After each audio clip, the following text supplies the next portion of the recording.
आप सभी के हृदय में विराजमान परमात्मा को मेरी राम राम।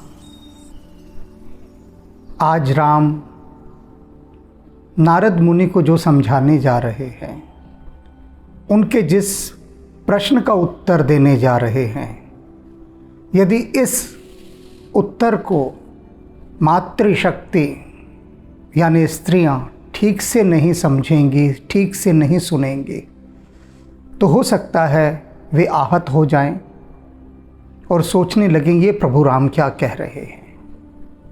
आपत्ति हो अनेक महिलाओं को इस पर कि ऐसा कैसे बोल दिया प्रभु श्री राम ने।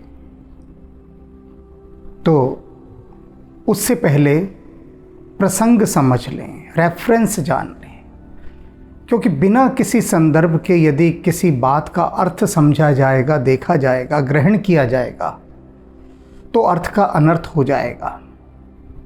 जैसे अब से पहले लोग तुलसीदास के पीछे सदियों से पड़े हुए हैं कि नारी को ये क्यों कह दिया कि ताड़न की अधिकारी, कि नारी ताड़ना की अधिकारी है। उसका गहरा अर्थ तो समझा ही नहीं कि क्यों कहा, किस लिए कहा, वह तो जाना ही नहीं। बस ऊपर ऊपर से जो दिखता है उसका अर्थ ले लेते हैं अपने अर्थ के हिसाब से।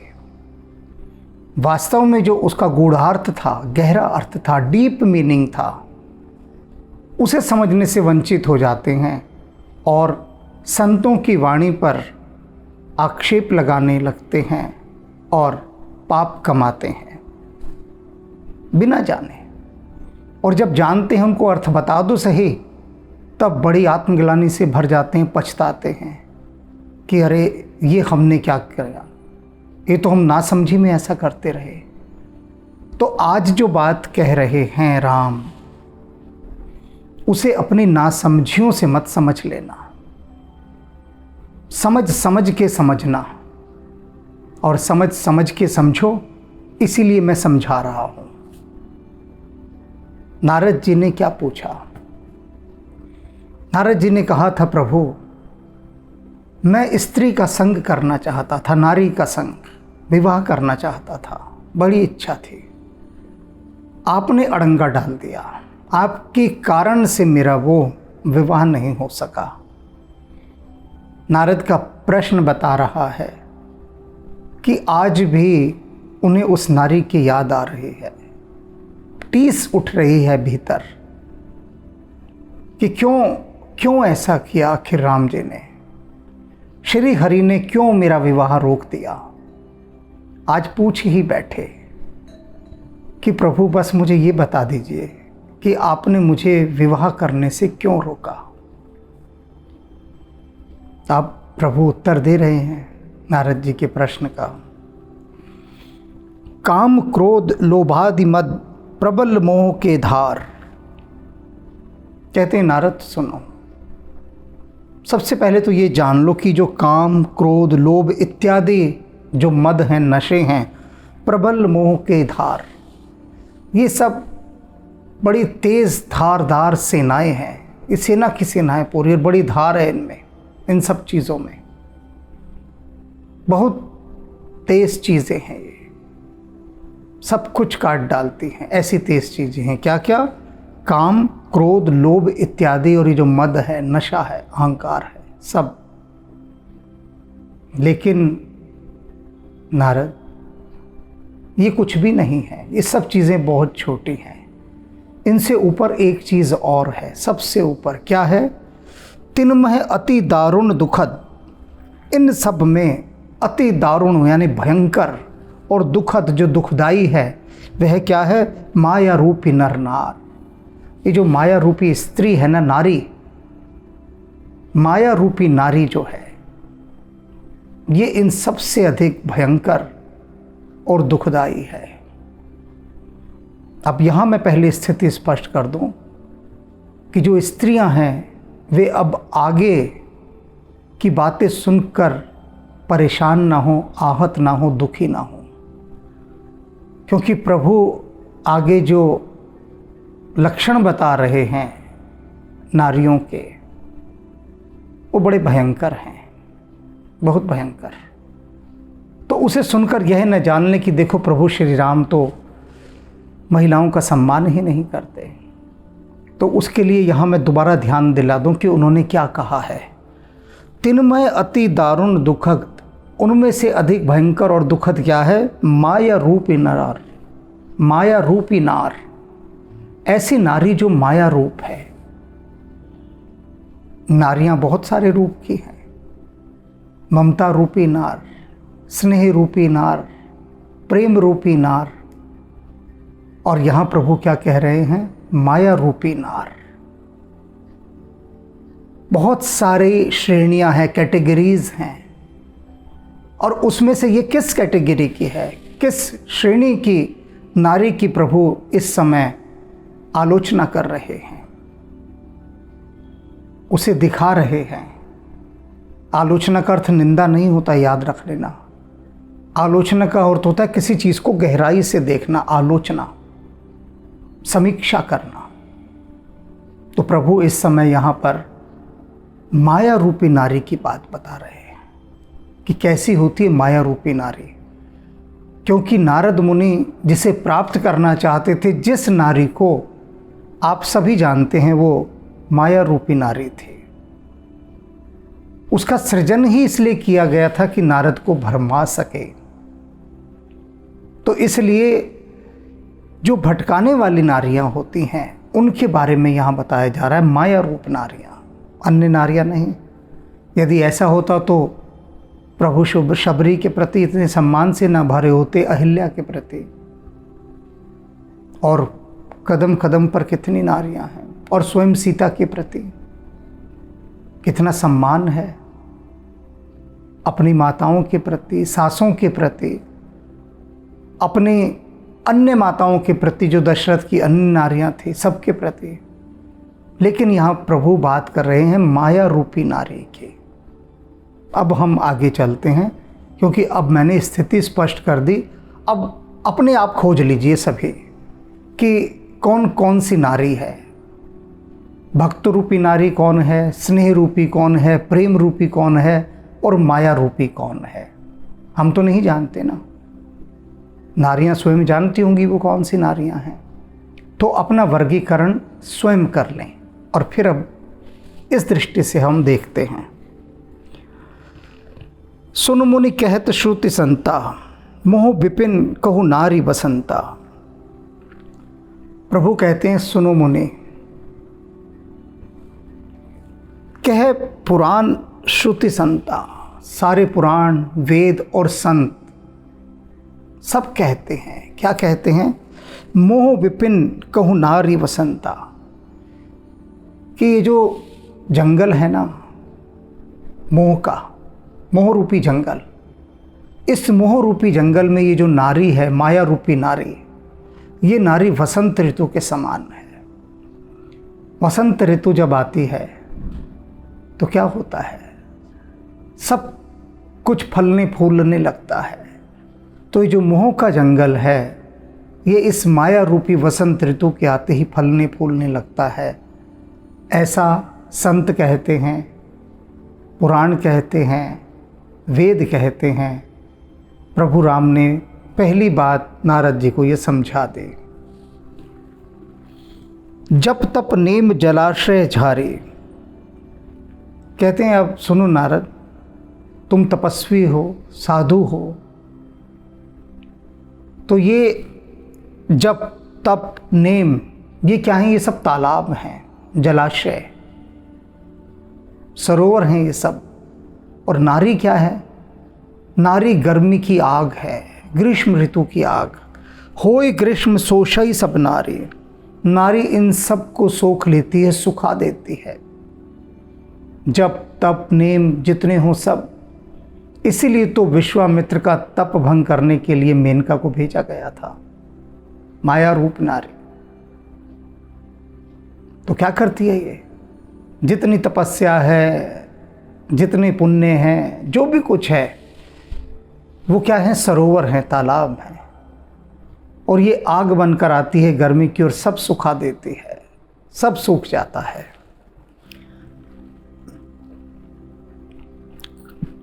काम क्रोध मद मत्सर भी का।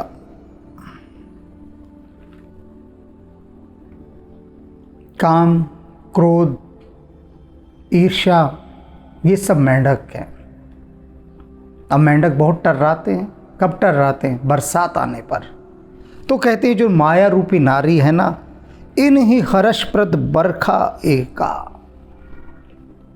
ये जो नारी है माया रूपी, ये इन मेंढकों को हर्षाने वाली। कौन से मेंढक? काम क्रोध मद मत्सर, नशे के मेंढक, ईर्ष्या के मेंढक, काम के मेंढक, क्रोध के मेंढक, इनको बड़ा हर्षाती है। ये माया रूपी नारी आती है वर्षा बनकर, बरसती है और ये सब प्रसन्न हो जाते हैं।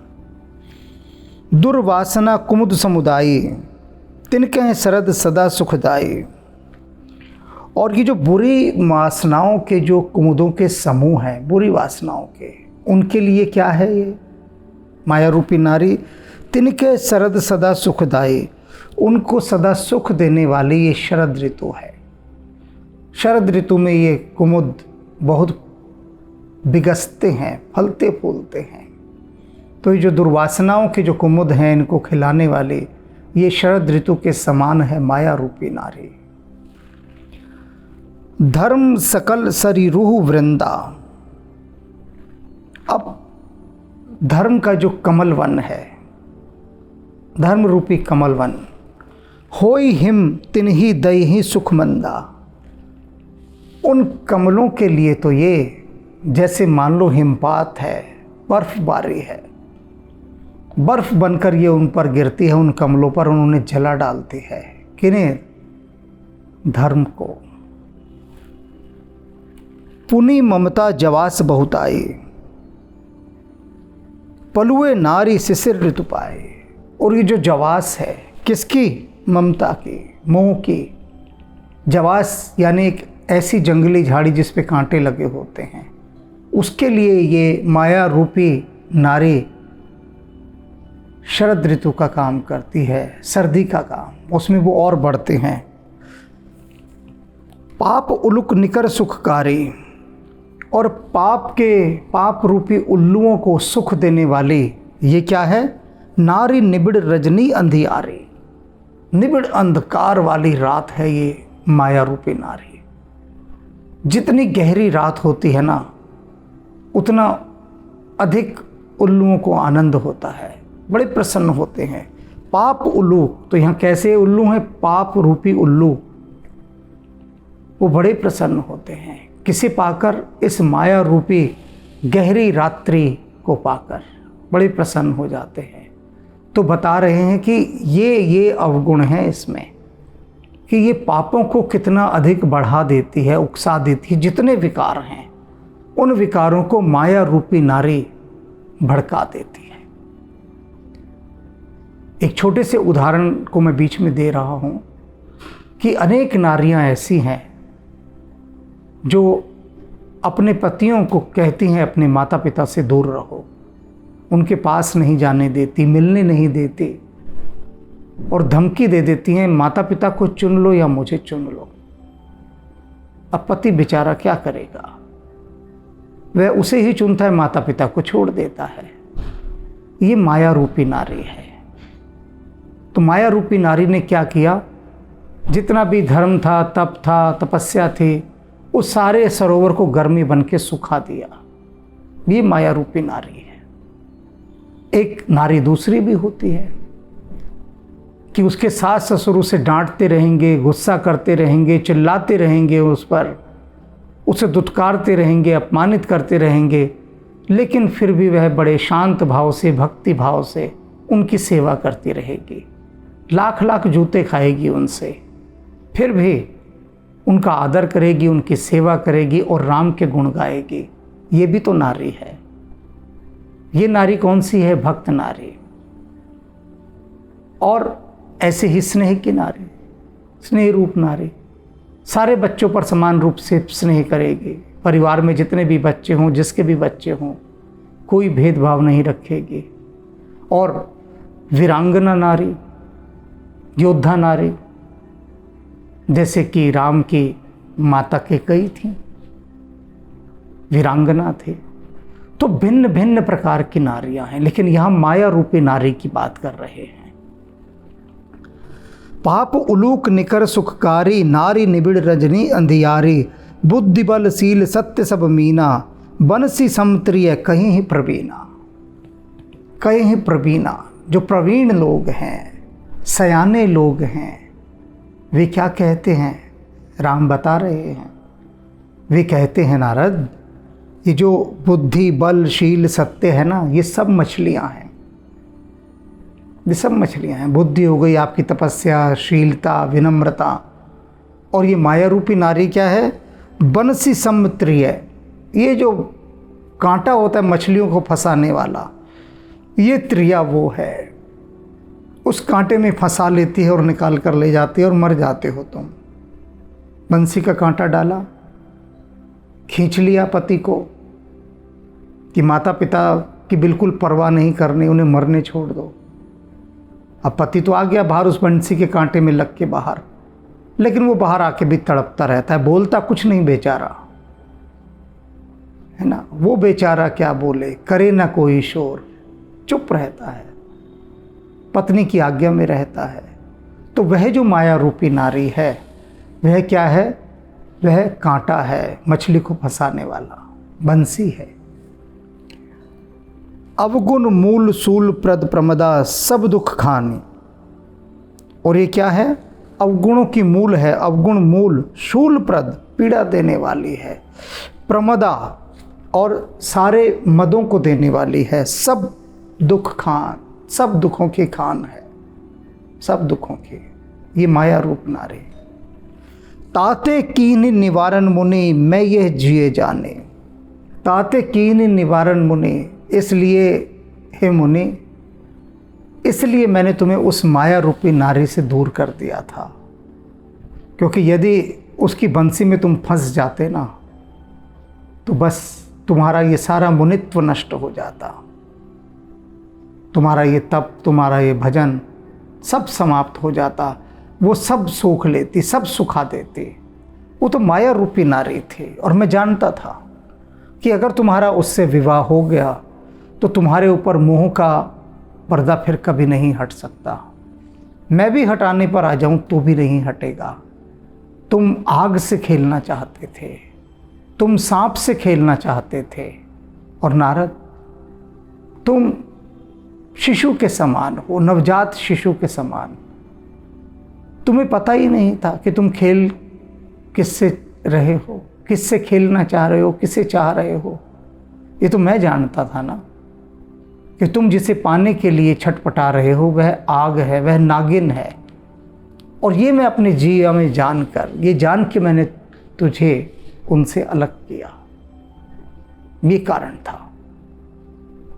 अब प्रभु श्री राम ने नारद मुनि को समझा दिया कि वह नारी माया रूपी नारी थी। उनको तो बस थोड़ा चेताने के लिए वह माया का सृजन किया गया था, उसमें डुबाकर मारने के लिए नहीं। इसलिए मैंने दूर कर दिया। वे कह रहे हैं कि तुम्हें दिखाना चाहता था कि देख लो, दिखा दिया, बात पूरी हो गई, और तुम तो उसमें फंस ही चुके थे माया में। तो माया रूपी नारी इस प्रकार से बहुत ही घातक होती है, दुखदाई होती है, भयंकर होती है। सुन रघुपति के बचन सुहाए, मुनितन पुलक नयन भर आए। भगवान के यह वचन सुनकर नारद मुनि पुलकित हो उठे, उनके नयन भर आए। बड़े सुखदाई वचन थे, उन्हें बड़ा संतोष हुआ कि बच गया, मैं बचा लिया मुझे मेरे प्रभु ने। कहूँ कवन प्रभु के असरीति, सेवक पर ममता और प्रीति। कहे नारद जी कि बताओ ऐसे प्रभु और कहाँ मिलेंगे, कौन है भला ऐसा प्रभु जिसे अपने भक्त पर इतनी ममता हो, इतनी प्रीति हो, जो इतना ध्यान रखे अपने भक्त का कि कहीं मेरे भक्त का अहित ना हो जाए, और उसके लिए परमात्मा स्वयं शाप भी सह ले, गालियाँ भी सह ले। नारद जी को तो सब पता है ना, कितनी गालियाँ दी थी उन्होंने श्री हरि को, कितनी गालियाँ दी थी। शाप दिया, सब जानते हैं। सिर्फ किस लिए कि माया रूपी नारी से दूर क्यों कर दिया मुझे। तो अब वे कह रहे हैं, पछता रहे हैं, आत्मग्लानि से भरे हुए हैं और कह रहे हैं कि ऐसे प्रभु भला और कौन हो सकते हैं जो अपने भक्त पर इतनी माया, इतनी ममता, इतना प्रेम, इतना ध्यान रखें। यह प्रेम की रीति तो प्रभु श्री राम की ही है। जेन भजहि अस प्रभु ब्रह्म त्यागी, ज्ञान रंक नर मंद अभागे। कहते हैं जो मनुष्य अपने ब्रह्म को त्याग कर ऐसे प्रभु श्री राम का भजन नहीं करते, ज्ञान रंक, वे विद्या के भिखारी हैं, कोई विद्या नहीं उनके पास, ऐसे भिखारी हैं। नर मंद अभागे, बड़े मंदभागी और अभागे नर हैं वे, कंगाल हैं वो विद्या से, कंगले हैं जो ऐसे प्रभु श्री राम को भी नहीं भजते। पुण्य सादर बोले मुनि नारद, सुनहु राम विज्ञान विसारद। और फिर पुनः आदर के साथ नारद जी हाथ जोड़कर कहते हैं, हे राम जी, हे विज्ञान विशारद, संतन के लक्षण रघुबीरा, कहूँ नाथ बहु भंजन वीरा। कि हे नाथ, अब आप मुझे संतों के लक्षण बताइए। आपने कहा ना कि संतों ने ये बात कही है कि माया रूपी नारी से दूर रहना चाहिए और उसके अवगुण बताए। तो प्रभु मैं जानना चाहता हूँ कि संतों के क्या लक्षण होते हैं, आप मुझे संतों के लक्षण बताइए। कहूँ नाथ भव बंधन पीरा, हे नाथ, मेरे इस भव की जो पीड़ा है इसको आप दूर कीजिए। सुन मुनि संतन के गुण कहूँ, जिनते मैं उनके बस रहे हूँ।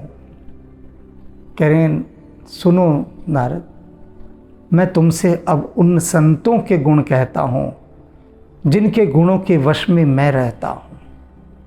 कैसे हैं गुण उनके, जान लो। षट विकार जित अनग अकामा, अपने सभी 6 के 6 मनोविकारों को उन्होंने जीत लिया है। काम, क्रोध, मोह, इन सब का कोई उन पर प्रभाव नहीं पड़ता। अकामी है वो, निष्काम, कामना नहीं होती उनमें। संत निष्काम होता है।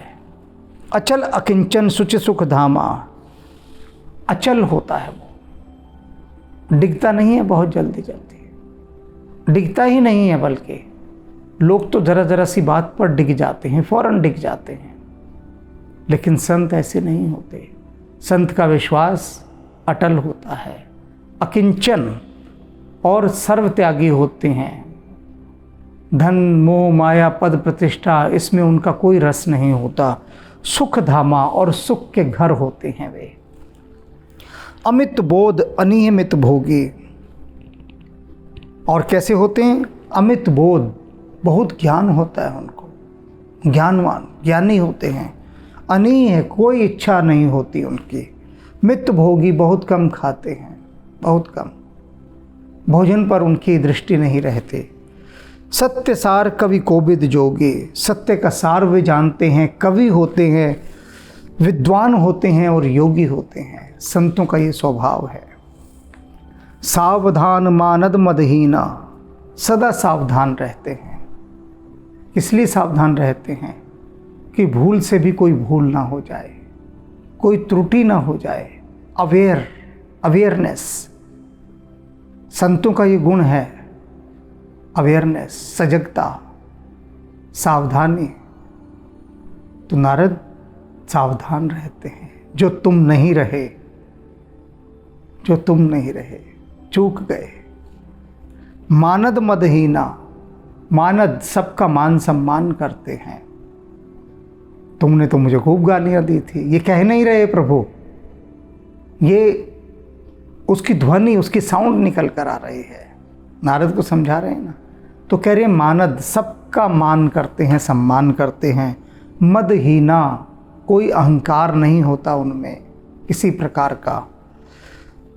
धीर धर्म गति परम प्रवीणा, और धैर्य में, धर्म में उनकी गति बहुत अच्छी होती है। गुनाहगार संसार दुख रहित विगत संदेह, और वे क्या है, इस संसार में रहते हुए भी उसके सारे भ्रमों से अछूते रहते हैं। सांसारिक भ्रम, संदेह इत्यादि उनको नहीं घेरते, बिल्कुल नहीं घेर पाते, उनसे वे मुक्त होते हैं। तज मम चरण सरोज प्रिय तिन कहु देह नगे। कह रहे हैं कि मेरे चरण को छोड़कर, मेरे चरणों में प्रीति को छोड़कर उनको और कुछ प्रिय नहीं होता। ना अपना शरीर और ना धन, दोनों ही प्रिय नहीं होते। संसार में दो ही चीज़ सबको प्रिय है सबसे ज़्यादा। क्या? अपना शरीर और धन। ये दो चीज़ महत्वपूर्ण है, दोनों चीज़ें। धन खो जाए, रामकृष्ण परमहंस प्रायः कहा करते थे कि मैं देखता हूँ लोगों को कि उनका धन खो गया, यह कहकर वे घड़ों घड़ों आंसू बहाते रोते देखता हूँ कि हाय मैं लुट गया, मैं बर्बाद हो गया, मेरा धन खो गया। लोग छातियाँ पीट पीट कर रोते हैं। रामकृष्ण परमहंस कहते हैं कि धन खो जाए तो लगता है उनके प्राण खो गए, ऐसे घड़ों घड़ों आंसू बहाएंगे। लेकिन परमात्मा नहीं मिला, यह कहता हुआ कोई नहीं रोता। तो यही बात राम यहाँ कह रहे हैं कि जो संत का स्वभाव होता है, तजमम चरण सरोज प्रिय तिन कहूँ गेह न दे।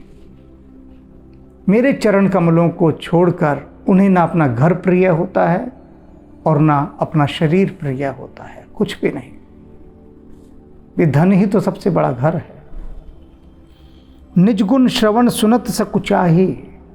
और कैसे होते हैं संत? यदि कोई उनकी प्रशंसा करे तो बड़े संकुचित हो जाते हैं, शर्मा जाते हैं, अपनी प्रशंसा सुन ही नहीं पाते, लज्जा से भर भर जाते हैं, लज्जा से भर भर। ये उनकी महिमा है। और परगुण सुनत अधिक हर्षाई। कोई संतों को किसी दूसरे का गुण बताए तो सुनकर बड़े हर्षित होते हैं, उत्साह से, आनंद से उसके गुणों को और सुनना चाहते हैं। अपने गुणों को नहीं सुनना चाहते, दूसरे के गुणों को हर्षित होकर सुनना चाहते हैं। सम शीतल नहीं त्यागे ही नीति। समान होते हैं, सदा शीतल रहते हैं और कभी नीति नहीं त्यागते, माने न्याय नहीं त्यागते। न्याय का पथ कभी नहीं छोड़ते संत, कभी भी नहीं। कहते हैं निंदन्तु नीति निपुणा यदि वह स्तुवन्तु। चाहे कोई उनकी निंदा करे या प्रशंसा करे, लेकिन न्याय के पथ पर चलने वाले ये संत कभी उस पथ को नहीं छोड़ते। सरल स्वभाव सभी सन प्रीति। बिल्कुल सरल स्वभाव के होते हैं और सबके साथ प्रेम रखते हैं, प्रीति रखते हैं। यह नहीं सोचते कि ये शत्रु आया है तो इसके प्रति प्रेम प्रदर्शन ना किया जाए। उनका तो ना कोई शत्रु होता है ना मित्र होता है, समभाव रखते हैं और वैसा ही व्यवहार करते हैं, सरल जो होते हैं। जप तप व्रत दम संयम नेमा गुरु गोविंद विप्र पद प्रेमा। और किनके चरणों में प्रेम रखते हैं? वो गुरु के, गोविंद के, भगवान के, ब्राह्मणों के। जप तप व्रत दम संयम नेमा। जितने भी जप तप व्रत संयम नियम सबका पालन करते हैं, मर्यादा में रहते हैं। श्रद्धा क्षमा मैत्री दाया मुदिता मम पद प्रीति अमाया। क्या है? श्रद्धा रखते हैं, क्षमा का गुण होता है उसमें, मैत्री भाव होता है, दया भाव होता है। मुदिता मम पद प्रीति अमाया। और मेरे चरणों में उनकी कैसी प्रीति होती है? अमाया, निष्कपट, निश्चल, निष्काम प्रेम। निष्काम प्रेम करते हैं वे मुझे, कामना नहीं होती उनके प्रेम में किसी भी प्रकार की। विरत विवेक विनय विज्ञाना बोध जथारथ वेद पुराना। कहते हैं उन्हें वैराग्य का, विनय का, विज्ञान का, यथार्थ का, वेदों का, सबका ज्ञान होता है, सबका ज्ञान। दंभ मान मद करही न काहो। कोई दंभ मान कभी करते ही नहीं, कोई गुमान नहीं होता उन्हें, कोई गुरूर नहीं होता किसी भी तरह का, सरल है। बड़े से बड़े काम कर देंगे और सरल रहेंगे, सहज रहेंगे, कोई अभिमान नहीं। भूल न देहि कुमारग पाओ, भूल कर भी कभी बुरे रास्ते पर पैर नहीं रखते, जाते ही नहीं बुरे पथ पर। गाव ही सुन ही सदा मम लीला, हमेशा मेरी लीलाओं को गाएंगे, सुनेंगे, क्योंकि मुझ में प्रीति रखते हैं। बस यही उनका एकमात्र रस है, राम रस। मेरे नामों को सुनना, मेरी कथाओं को सुनना, मेरी लीलाओं को सुनना, उन्हें गाना। हेत रहित पर हित रतशीला, सदा बिना किसी कारण के दूसरों की भलाई में लगे रहते हैं। उन्हें कोई कारण नहीं चाहिए किसी का भला करने का, अकारण भला करते हैं, बिना किसी लोभ लालच के। क्योंकि संसारी लोग यदि किसी का भला करेंगे ना, तो किसी कारण से 2 पैसे का भला करेंगे तो 10 पैसे की उम्मीद रखेंगे, ये सांसारिक भला करने वाले। लेकिन संत अकारण भला करते हैं। संत देखते हैं कि आपका बुरा होने वाला है और बिना आपके कहे वो आपके बुरे को टाल देंगे, संवार देंगे, आपको पता भी नहीं लगेगा, बिल्कुल भी पता नहीं लगेगा, अकारण।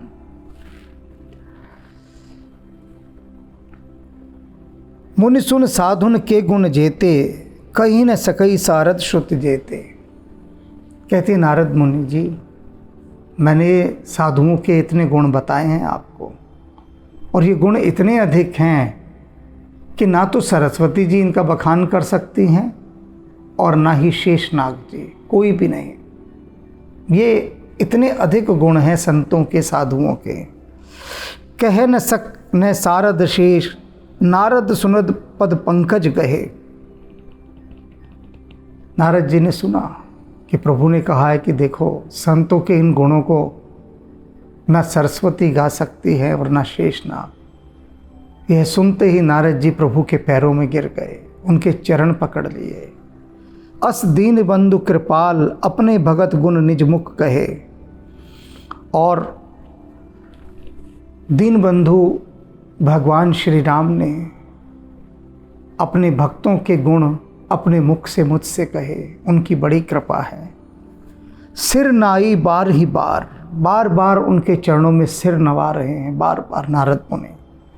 चरण ही ब्रह्मपुर नारद गए। और उसके बाद प्रभु श्री राम के चरणों में बार बार सिर नवाने के बाद वे ब्रह्मलोक को लौट गए। ते धन्य तुलसीदास आस बिहाई, जे हरि रंग रहे। तुलसीदास जी कह रहे हैं, ते धन्य, वे लोग धन्य हैं। कौन से लोग धन्य हैं? तुलसी आस बिहाई, जो अपनी सारी इन आशाओं को छोड़ देते हैं, सांसारिक आशाओं को, विषय वासनाओं को, इन सब को छोड़ देते हैं, और जे हरि रंग रहे, जो हरि के रंग में रंग जाते हैं, प्रभु की भक्ति में रंग जाते हैं, वे लोग धन्य हैं। राव नार जस पावन गावही, सुनही जे लोग। कह रहे हैं कि जो लोग रावण के शत्रु प्रभु श्री राम का यह यश गाएंगे और सुनेंगे। राम भक्ति दृढ़ पावही, बिनु विराग जब जो। राम की भक्ति पाने के लिए क्या क्या करना पड़ता है? वैराग्य, जप, योग, यानी न जाने कितनी तपस्या साधना करनी पड़ती है, तब राम की भक्ति मिलती है।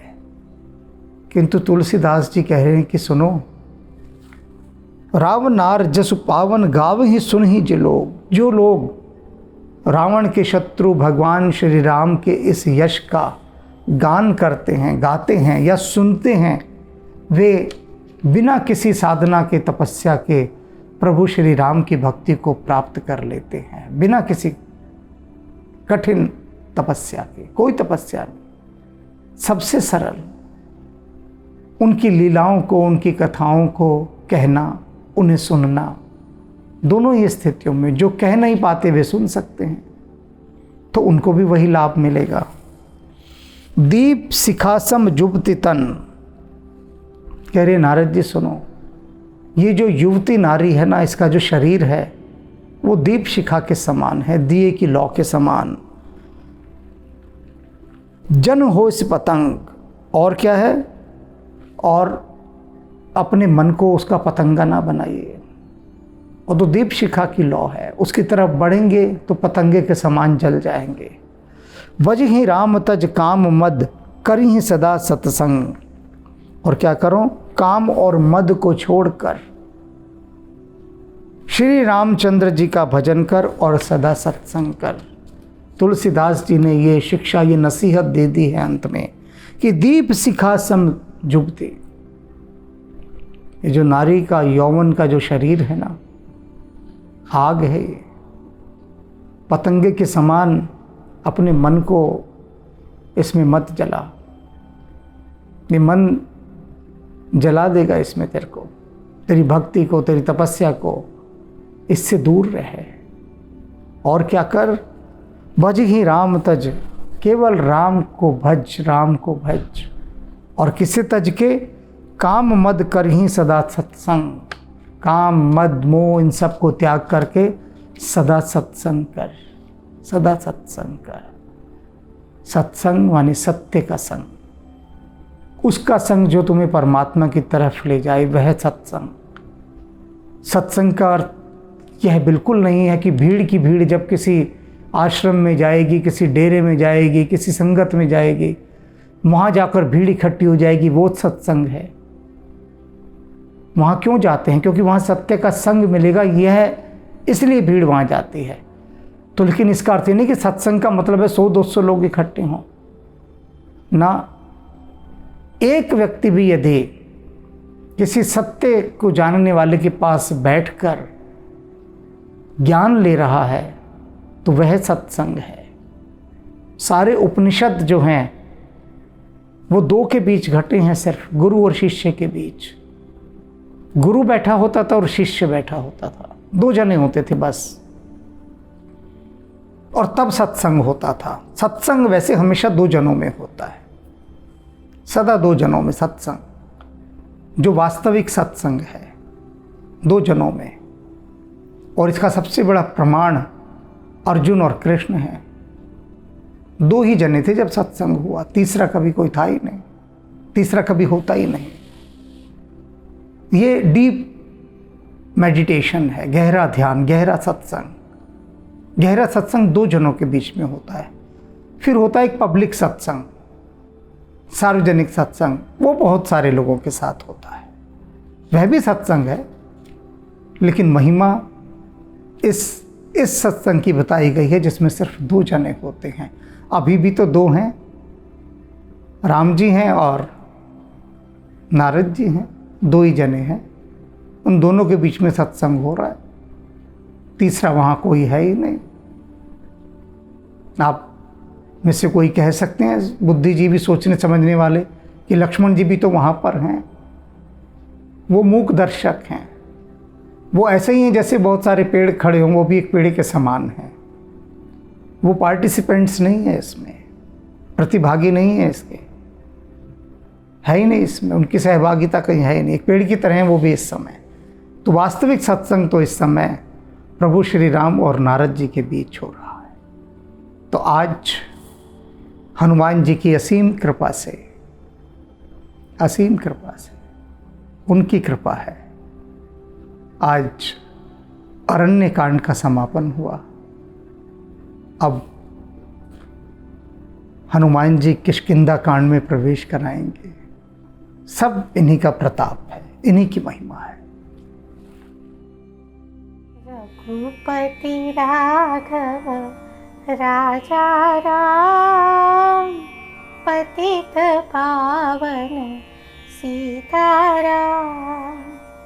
रघुपति राघव राजा राम, पतित पावन सीताराम।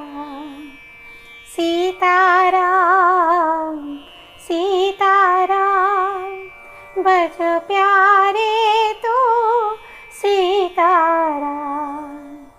सीताराम सीताराम बज प्यारे तो सीताराम। रघुपति राघव राजा राम पतित पावन सीताराम सीताराम सीताराम भज प्यारे तो सीताराम सीताराम सीताराम भज प्यारे तो सीताराम रघुपति राघव राजा राम पतित पावन सीताराम पतित पावन सीताराम पतित पावन